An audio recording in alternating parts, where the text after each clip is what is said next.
ఈరోజు కొంతమంది పనికి మాలినటువంటి వాళ్ళు నా పైన కుట్రలు చేస్తున్నారు.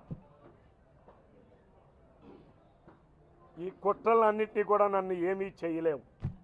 నా 33 సంవత్సరాల రాజకీయ చరిత్రలో నీతిగా బతికా, నిజాయితీగా బతికా, ప్రతి ఒక్క ఆడబిడ్డని అభిమానించడమే నాకు తెలుసు.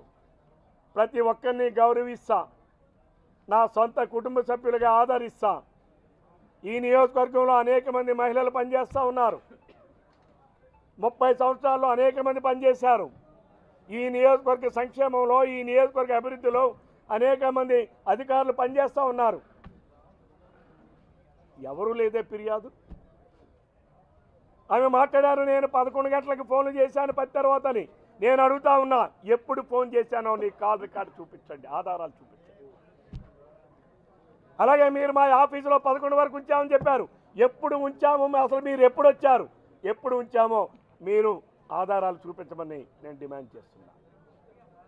ఇలాంటి నిరాధారమైన ఆరోపణలు చేస్తే మహిళల తాలూకా ఏదైతే సమాజంలో మహిళ అంటే ఒక గౌరవం ఉంది, ఒక ఉన్నతమైన స్థానం ఉంది.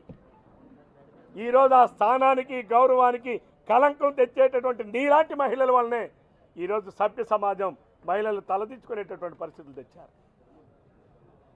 దీన్ని నేను ఈ ఆరోపణలన్నీ కూడా తీవ్రంగా ఖండిస్తున్నా. మళ్ళీ ఒకసారి మీరు అక్కడ పనిచేస్తున్నాము వినండి.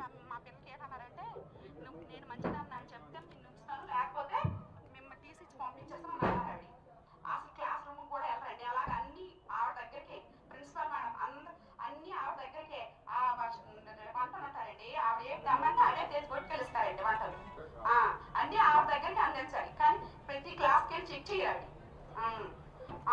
మేడం గారు ప్రతి ఒక్కరు తెలుసావా, పిల్లల్ని తీసుకెళ్తారు, ఆవిడ దగ్గర ఉంచుకొని కాల్ నొప్పించుకొని అన్ని చేయించుకుంటారండి. ఆవిడ మాత్రం ప్రిన్సిపల్ సౌర్య మేడం గారు మంచిగా కాల్ బాగా చూసుకోరు పిల్లల్ని. అది మేడం గారు ఇది మాత్రం కన్ఫామ్. కానీ పిల్లల్ని హింసిస్తారే లేదు నాకు ఇది. ఈ సంవత్సరం నాకు మా పాప జాయిన్ అయింది కాబట్టి మా పాప చెప్పి నేను చెప్పానండి మేడం గారు. అంతేనండి నాకు తెలిసినంత వరకు. ఇప్పుడు మన పరిస్థితి ఎలా ఉంటుంది మేడం, ఇప్పుడు మనం పేకపోతుంది మరి అయ్యా ఉన్నారు కదా. అంటే ఆమె దళితులు వెళ్ళిన, ఈమె దళిత స్త్రీని, దళితులకు అన్యాయం అయిపోయింది, నేను దళిత మహిళని మాట్లాడుతుంది. అదే పాఠశాలలో దళితుల పిల్లలకి అడ్మిషన్స్కి వెళితే నువ్వు బాగులేదు, నువ్వు నల్లగున్నావు, నువ్వు పొట్టిగున్నావు, నీ బట్టలు బాగలేదు, నీ చీవుడు ముక్క అని చెప్పి ఎంతమంది విద్యార్థులకి, దళితులకి సీట్లు ఇవ్వకుండా బయటికి పంపించిందో ఒకసారి ఇలా రికార్డ్స్ చూడండి. నేను ఏదైతే దళిత సంఘాలు అంటున్నారో నేను మీకు ఛాలెంజ్ చేస్తున్నా. ఆమె నిజాయితీ పౌరురాలని మీరు నిరూపించండి. అంతేగాని మీరేదో మీ నోటుకు వచ్చినట్టుగా మాట్లాడతామంటే దళిత అంబేద్కర్ గారి రాజ్యాంగం అందరికీ రాజ్యాంగం. బీసీలకు ఉంది, దళితులకు ఉంది, ఓసీలకు ఉంది, ఈబీసీలకు ఉంది. ఇవన్నీ ఉద్యోగాల కోసం రిజర్వేషన్లు తప్ప ఉద్యోగంలో జాయిన్ అయిన తర్వాత ఉద్యోగ నిబంధనల ప్రకారం ఉద్యోగం చేయాలి, నియమ నిబంధనల ప్రకారం ఉద్యోగం చేయాలి. నేను మాట్లాడింది ఆ రోజు ఒక దళిత స్త్రీతోనో ఆడదాయా మగవాడని కాదు. ఆ రోజు రివ్యూకి పిలిచింది.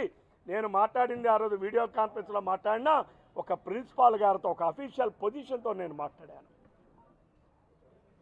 కాబట్టి దయచేసి ఎప్పటికైనా తొందరపడి మాట్లాడినటువంటి వాళ్ళు క్షమాపణ చెప్పండి. నేను డిమాండ్ చేస్తున్నాను, మీరు క్షమాపణ చెప్పాలి, బహిరంగ క్షమాపణ చెప్పాలి. క్షమాపణ చెప్పకపోతే మాత్రం చట్ట ప్రకారం మీరు కూడా ఎదుర్కోక తప్పదు. రాజ్యాంగం అందరికీ హక్కులు ఇచ్చింది, ఏ ఒక్కరి కోసం రాజ్యాంగం లేదు. ఈ భారతదేశంలో ఉన్న 145 కోట్లకి హక్కులు ఉన్నాయి. 145 కోట్ల మంది ప్రధానికానికి హక్కులు ఉన్నాయి. మా హక్కుల్ని కాలరాస్తే చూస్తూ ఊరుకోవడానికి నేనేమీ చదువురాని వాడిని కాదు. ఇది గుర్తుపెట్టుకోవాలని చెప్పి ప్రతి ఒక్కరికి తెలియజేస్తూ సెలవు తీసుకుంటాను. Thank you.